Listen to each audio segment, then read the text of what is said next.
Welcome to Health is Wealth with Dr. Mike. I'm Station Manager Tina Cortez, and my co-host is Dr. Mike Carrozza. Good morning, Dr. Mike. Good morning, Tina. How you doing? I'm good, thank you. And we're saying goodbye to February, and we conclude Heart Health Month. Right? Absolutely. I mean, our last segment was wonderful. We talked a little bit about, we had Dr. Ramdahar, the cardiologist. We talked about the women's health in terms of heart health, the connection on the hormone connection when this decline happens, how women are more predisposed to having heart attacks and heart disease.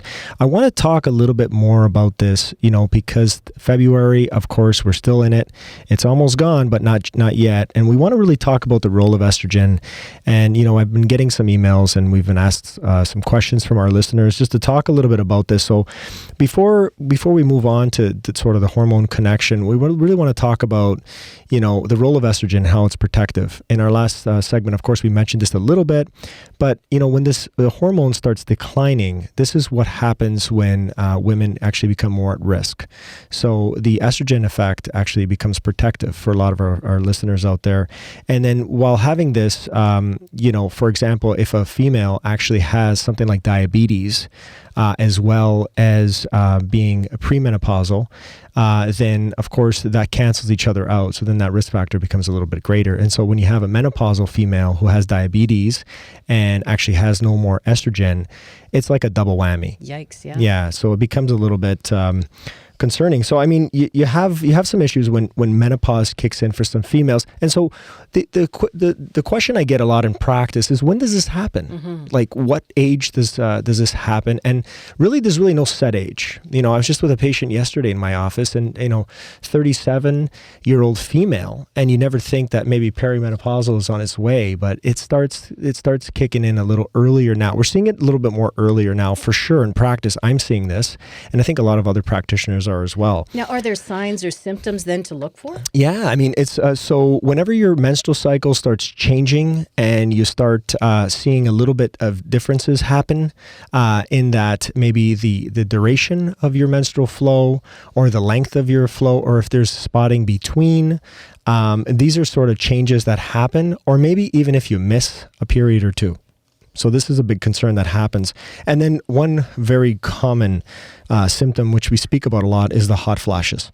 And so the hot flashes, the night sweats, the ripping off the sheets on and off during the course of the night. And sometimes when I discuss this with my female patients and I say, they say, how did you know that? I was like, well, I was just asking. I mean, I thought that was just hot and maybe you had to turn on the air conditioning. I said, no, that's your body changing. And so it's just education. And just if we really get more education out there to our patients, then they'll understand that this is their body just changing. It's a normal order of things. It does happen. Again, in terms of the age, what we're seeing technically is between the ages of like 45 to like 50. But I have patients who are 52 to 55 years old and are still menstruating. Now, Dr. Mike, Yep. Is HRT or hormone replacement therapy, is it an option for some women? Because I know that there are some who cannot take it because of their cancer risk. Okay, so HRT, we want to be very clear what we're speaking about, all right? Because I have this question a lot in my practice. As you know, I do BHRT, which is bioidentical hormone replacement therapy. Is quite different than HRT. There is a difference, folks out there listening. HRT is the hormonal replacement therapy that is obviously with synthetic estrogens.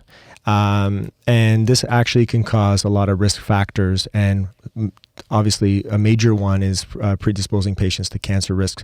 But not only that, because it's Heart Health Month, this is actually causing more heart disease and stroke. So this is actually where HRT becomes a risk factor independently. But my topic here and my special focus is BHRT. And I think this is where you get the natural bioidentical, which are natural entities and they're pure vegan forms. And they actually help balance hormones for women. And to some extent, of course, will actually be protective against certain cancers. So that's the difference. So when we talk about hormone replacement therapy, we have to be very clear, because when I start talking about helping people balance out their hormones in my practice, they start saying, "Oh no, I don't want to do any of that. I heard there's a negative connotation in terms of hormone replacement therapy and cancers." So the BHRT aspect, which is a little bit more subtle and more protective, is just a common misconception. So we got to be clear about that. But in terms of menopause, you go through menopause as a female. Obviously, it's this. You're in menopause when you haven't had a menstrual cycle for about 12 months, so about a year, and your cholesterol now is going up. So you have elevated cholesterol, your triglycerides are going up, and your blood pressure is increased. And then you get that central obesity, that sort of abdominal obesity that comes into play. And this actually is predisposing risk factors alone just for heart disease. So for female patients out there, you got to be careful, because this is something that can actually predispose us to heart disease. So just watch out. Is there a test for estrogen levels? Of course. And what There's multiple another tests. Saliva test? Yes. So first of all, for our listeners, you want to get your hormones tested, whatever way you can. Is what I like to say. Is just let's just get them tested. Let's see where they are. But I mean, there's plasma levels. So there's you can get blood levels. You can get saliva testing. You can also get urine testing. We're going to talk a little bit about the Dutch test with our next guest. But there's a urine test as well that's really responsive in terms of how to test before and then after, and then you can see some really good metabolites. But at the end of the day, you just want to know what your levels are, find out what they are, and then if we need to replace them, then we do so. Okay, let's take a quick break. When we come back, how a functional nutritionist can help. This is Health is Wealth on 105.9 The Region. Stay with us. You're listening to 105.9 The Region, and welcome back to Health is Wealth with Dr. Mike. Thanks, Tina. So first off, I'd like to introduce our next guest. She's the creator of Hormone Project, a functional nutritionist. She's also a registered holistic nutritionist. Jen Pike, welcome to the show. Thank you very much for coming. I appreciate it. Thank you so much for having me. Excited to be here. So obviously you practice what you preach. Mm-hmm. I follow you and you have a lot of followers, and it's wonderful to sort of see somebody who's not only just vested in themselves, but in their patients. And so, you're a mom, you eat well, you work out, so how did you get into this? I mean, maybe you can talk a little bit to our listeners about your background, because it's amazing. I think ultimately it comes back to how I grew up. I grew up in a household where my parents made most of our meals from scratch, and I was in a gym with my dad by the age of 6. Oh, wow. Watching him, and I was actively in the gym by the time I was 9 and teaching group exercise classes by the age of 17. And it really just was that. It was a way of living for me and my household, and it became a really deep passion. And so I went to school for that naturally and continued to evolve as a student in a variety of topics. And for me, when I was first starting out and doing a lot of personal training and a lot of post-exercise rehab, I was seeing this gap in my female clients where we would get, so much in terms of results for how they were moving their body and the exercise quotient, but then they were struggling with the nutritional side of things. And so 20 years ago, went back to school, became a holistic nutritionist, and then bridged that gap a little bit more. Now I had more to offer them and to help them with, but then there was this big gap in terms of their hormones, their thyroid, their adrenals, perimenopause, getting pregnant, postpartum period of time. And so I started to delve a lot deeper about 12 years ago, which is after I became a mom for the first time. And really my whole focus became about the endocrine system. And that's where I have, I've moved in, as I say, and I don't see myself relocating anytime in terms of that subject, because our bodies are brilliant. But as women, there are a lot of different chemical hormonal messages that are being sent on a daily basis.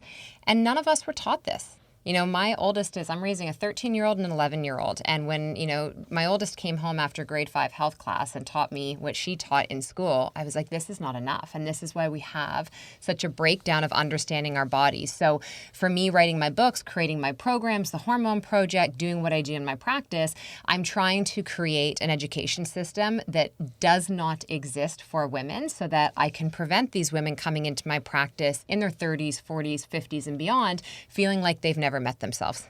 They don't understand why they're feeling the way that they're feeling. And so I see a lot of patients, and it's interesting how you pointed that out. So some of these females, some of these individuals don't really know themselves in this new state, right? I guess it's this new world for them, right, Tina? For sure, absolutely. Yeah. And I just wanted to take a little step back, Jen, and just could you explain to us what a functional nutritionist is? So I'm a holistic nutritionist and a functional holistic nutritionist. And so the difference being that as an RHN, a holistic nutritionist, we focus mainly on food and lifestyle factors to help to get you on track and move towards your goals. As a functional nutritionist, this is where I actually run different functional labs, different sources of testing to help to understand more of the root cause that's going on, to help you better understand those symptoms and create that healing journey. That's great. And you're absolutely right, Dr. Mike. I think that as we age, as women, we don't recognize ourselves. And that is such a great point. Yeah, and so I know we're talking about women predominantly, but I mean, it also it hits home for men too, because you sort of, these hormone declines can really drastically change an individual to the extent that the patients in their home environment, some of the family members won't even understand or recognize them. And it's actually sad because, it can lead to really, so in terms of mental health, I mean, there is a link between, depression and depressive states as a result of hormone decline, because you're just not feeling the same. You're not able to go to the gym and see the same results. So part of seeing practitioners like Jen and myself is that we try to get these identified through laboratory testing, and hence the term functional medicine is that, you want to just test patients, see where they're at, understand their goals, and then see how we can walk them to seeing some kind of normal, or they're back to their routine, if you will, and seeing their hormones normalize. And in terms of, the functional medicine approach, because this segment's on women's heart health and prevention. Our last segment, and I want to talk about this with you as well, is like lifestyle changes that can give women a fighting chance. And so, Tina this morning mentioned about, an instance of we all know stories of females who have passed suddenly. Of course, it's after their 50s where we see this. So Jen, can you, give us a little bit of pointers, what women can do to have this fighting chance, get their hormones back, rehabilitate themselves, and get their body back on track? Well, I think the first part of it is understanding that changing hormones, menopause, all of those things, it's not a dire situation. There's so much we can be doing, but it starts with education. And Absolutely. So a big part of it is, I would say, work with a practitioner who's going to ask you about you, even beyond the black and white lab work that you're getting back. Like, what is your health history? How old were you when you had a menstrual cycle? Talk to me about what your hormone history was as a teen. What was it like if you tried to get pregnant? What were the pregnancies like? The postpartum? How is your stress? Most women that come into my practice, their biggest struggles are the symptoms of not showing up in their life the way they truly wished that they could. So yes, they'd love to exercise. They'd love to eat better. They'd love to spend more time in the kitchen, but they're struggling. Why? They don't have enough time because they're prioritizing everything and everyone else. So I think the first part is getting more educated and also working with somebody who can ask you the right questions to help you understand really what's going on. And then from there, it's looking at, the first thing I do with female clients beyond that is, tell me about your calendar. What are you saying yes to in life that is creating no room for the real yeses that you need to be stepping into? I want to look at, what are they consuming on a daily basis? Tell me more about the food, which is a tool that's going into your body that you are consuming. Because as women, as we get older, we actually do not have the same level of insulin receptibility. Our ability to tolerate certain foods that are higher in sugar, that are stimulants. And a lot of the women I work with, their day starts with coffee. The midday is carbohydrates because they have, an energy drop in the afternoon. And then they are pacifying life with wine in the evening. And that's the perfect storm for something to start to happen. So really looking at whole foods. What are whole foods? Did it grow from the ground, fall off a tree, swim in the ocean, or run across land at some point? Those are your whole foods. Fiber and vegetables. Those are so critical for women. And as we age, our digestive ability starts to decline. So I love getting women to do things like apple cider vinegar and some water, or a digestive enzyme to help with their stomach acid. That's going to help with their gas and their bloating, which honestly, if you can change that for a woman, you have given her back. That's huge. So much. Yes, I'm nodding along. Right? And then how she's choosing to exercise is also important.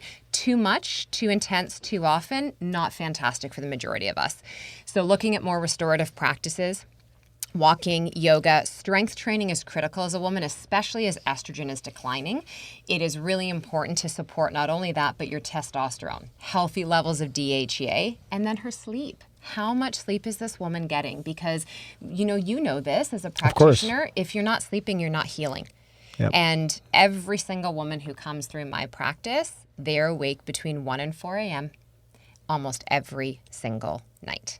Yeah, and that's the cortisol connection, which we're going to talk about in our next segment.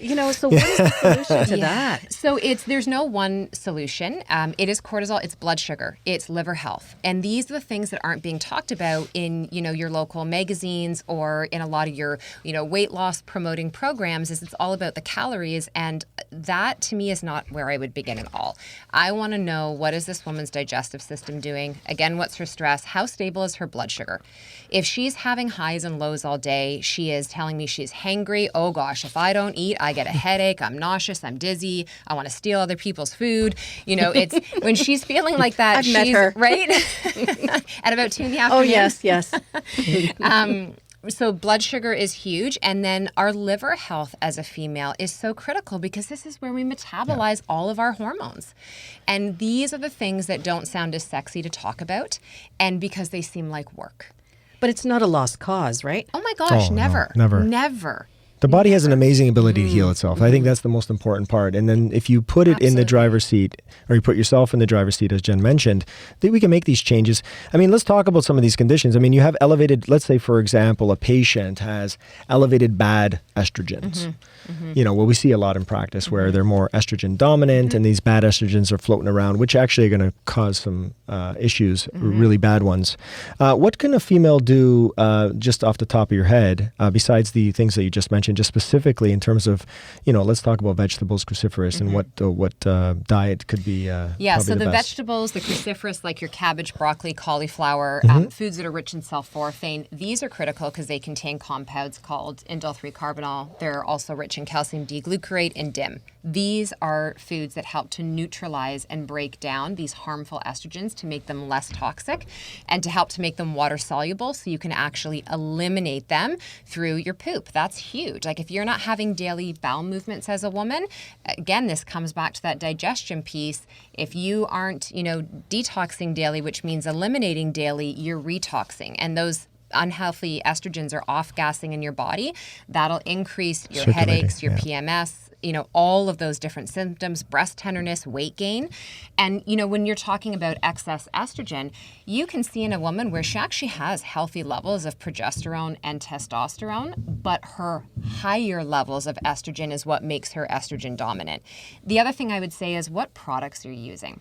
We live in a time right now environmentally where, and women are the target market, makeup, hair care, skin care, body care, household cleaners.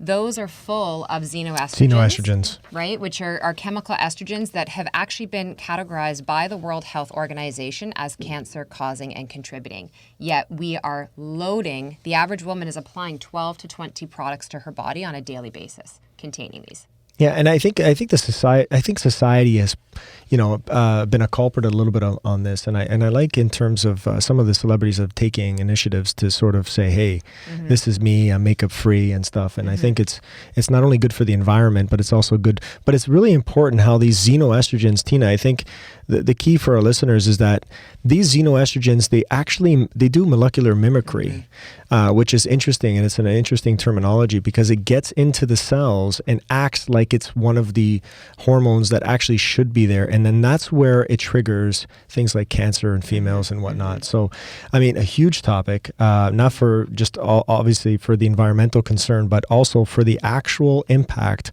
on the patient. Yes. Sometimes a patient doesn't understand the slightest thing. Like, how does makeup, right? How would somebody think that makeup would actually cause their health to be on a decline? I mean, you wouldn't think about it. Well, and here's the thing is we talk about different organs and their importance in our body. Your skin is your largest organ. Absolutely. That does not go to your stomach to digest and break things down. What goes on your skin, and we know this. We use, patches for people to get off of cigarettes. We use medications that are done. We use topical creams, things that get into our bloodstream in an instant.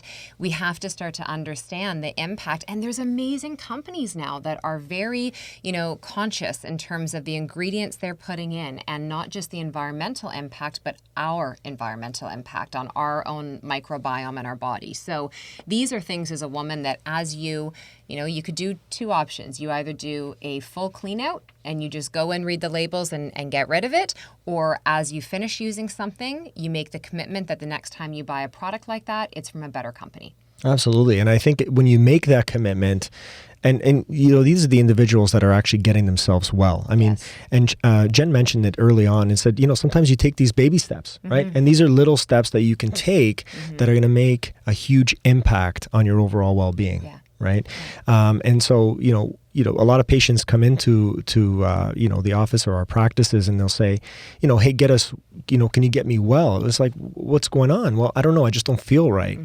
Well, okay. And then you just start with the obvious and say, maybe they might come in. A lot of patients come in with skin conditions and it is our largest organ. And if it is an acne case, then for, most probably it's related to the hormone. And gut. And gut issue. Acne it's gut and hormones, Gut right? and hormones, so for sure. it's what's going on in that bacterial connection. We can get rid of gas and bloating, honestly, in a week. If you're on board and you are yeah. like, I'm committed, Yeah. a lot of those struggles can happen be helped in a short period of time. But I always say to people, you need to be interested in the body you want for the next 30 years, not the next 30 days. Now, we talked about estrogen levels. What about testosterone in women?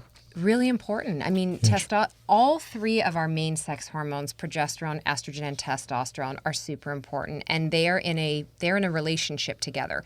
Testosterone is important for many reasons. This is why I'm a huge fan of women doing load bearing and strength training as opposed to excessive cardio. That cardio, especially as we are starting to decrease our levels of our three main estrogens in our body as we go into perimenopause and menopause, that increases your risk for different heart issues. But doing the strength training actually helps to stabilize those levels, keep healthy testosterone levels, keep healthy human growth hormone, and will help you maintain a healthier body composition. So that battle of the waist, that's the classic thing for women when their hormones start to shift, is all of a sudden I am packing on the pounds in my waist, around my bra strap, my upper arms. I feel puffy. And having healthy testosterone levels are important. Now, like any hormone, you can have too much. Yeah, it's when the too much comes in. And when there's too high of testosterone or too high of DHEA, which the adrenals are producing, cystic acne, hair loss, anxiety, different issues like that. So how do you normalize those levels then? Well, I think it's important. You have to account for the variables. I think what Jen mentioned is really important. I had just recollecting on one patient that you can get these cases and you can worry about things like the common hormones, is estrogen and progesterone. But if you forget about the major one like testosterone or DHEA, you're sort of missing the entire picture. Yeah. And you want to look at the entire picture with a patient. And so when I sometimes if patients I instruct all my patients to sort of do some lab testing, and maybe they want to just go to their family doctor, which I'm totally cool with. And so at which point I will give them a requisition to say, hey, ask your family doctor or write the family doctor a letter to say, order the following X, Y, and Z. And then they'll come back and say, well, I was only able to just order this and this, and I wasn't able to order testosterone. And unfortunately, what happens with that case is that we miss out on a very important piece of the information. So it's like estrogen is good, testosterone is good, but estrogen is good, progesterone is good. What about testosterone? And there was one case where everything was perfectly balanced with the patient, and then her testosterone was completely plummeted, and she had none, like zilch, when we tested. And then so this was just the icing on the cake in order how to get this patient better. So it's a balance. It's really a symphony, and you need every single hormone in check. And once you have that in check, you can balance them accordingly. And there's various different ways we can balance hormones through herbal medicine, which is a really great. Yeah, are there supplements that we could take? There are. I mean, your herbs and botanicals, things like that, I find are going to be a little bit more potent for that. Your food is also huge. So in my practice, I teach a lot about cycle syncing and lunar syncing for women, and that there are different foods at different times of your actual menstrual cycle and rhythms in terms of nature that you're going to do better in terms of pulling those into your diet. And then you're looking at the supplements augment. So supplements are to supplement that foundation of the diet, or they're there to help you that in-between transition of what we're trying to accomplish, but we're not there quite yet. So not to replace or substitute, to supplement. I like that. Exactly, yeah. Well, at the end of the day, I mean, if a patient's not going to commit to the diet and lifestyle modifications that they have to do, I mean, supplementation is only going to bring them to a certain level, right? I mean, and that's the low-hanging fruit that everyone is willing to spend their money on, is all the supplements. And I just try to say, can we please put that into your grocery cart instead? Yeah. Oh, absolutely. Let's focus on healthy eating, diet and lifestyle nutrition, and then the supplements will end up coming. And of course, you can take a probiotic if your gut is poor, if you have poor gut health, leaky gut, food sensitivities, whatnot, you can take a probiotic all you want. If you don't avoid the foods that are causing the thing to begin with to be an issue, then you're actually just taking. You're not getting anywhere. No. Yeah, you're not getting anywhere. Anyways, I'd like to just thank you first of all, Jen, for coming on the show. But before we go, for our listeners, can you talk about your course called the Hormone Project? So the Hormone Project is really, it is like going back to school as a woman for your body. And so you learn about your entire endocrine system. This is also where I do one-to-one coaching. I run different functional labs to help women understand truly what's going on with their bio-individual hormone levels and chemistry overall, and then put them through a tiered program where we focus on their liver health, we focus on their adrenal, their thyroid, and their gut health, movement, really to help to get them back on track. And my goal with that is that I set them on a path so that they actually do not have to come back to my practice. Wonderful. And so that's pretty much what we talked about on the show. So where can people connect with you? Best way is to go to my website, which is www.jenpike.com. It's 2 N's, and Instagram as well, too. Lots of information there. And then I have a podcast, The Simplicity Sessions, where we talk all about this stuff. Excellent. Nice. And Dr. Mike, just before we wrap up the show, if our listeners want to connect with you and your team at AppleMed, how can they do that? So AppleMed Clinic on Instagram is our tag. You can reach us at applemed.ca. You can call us at 905-417-4000. We're at 3560 Rutherford Road, right in the vicinity. And thank you for listening. That's our show for this week. If you missed any part of Health is Wealth, go to our website, 1059theregion.com. I'm Tina Cortez. Thanks for listening.